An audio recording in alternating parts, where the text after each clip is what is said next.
వీరన్ పిటిషన్ను తోసిపుచ్చాలని కోరారు. అదే సమయంలో తుషార్ మెహతా మరో విచిత్రమైన వాదన చేశారు. కావాలంటే విశ్వవిద్యాలయ అధికారులు ఈ సర్టిఫికేట్ను న్యాయమూర్తికి చూపించడానికి సిద్ధంగా ఉన్నారని చెప్పారు.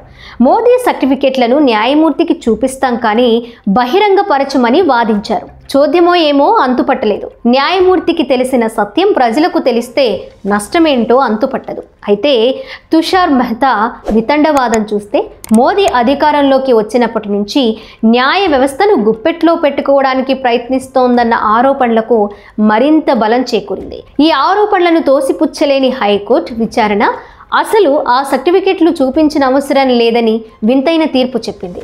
ఈ తీర్పు వల్ల మోదీ విద్యార్హతలపై పెరుగుతున్న వివాదం అంతమవుతుందని అనుకోలేం.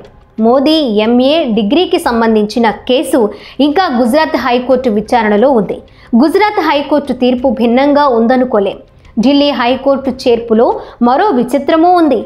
మోదీ డిగ్రీ చూపించాలన్న ఆసక్తిలో ప్రజా ప్రయోజనం ఏమీ లేదు.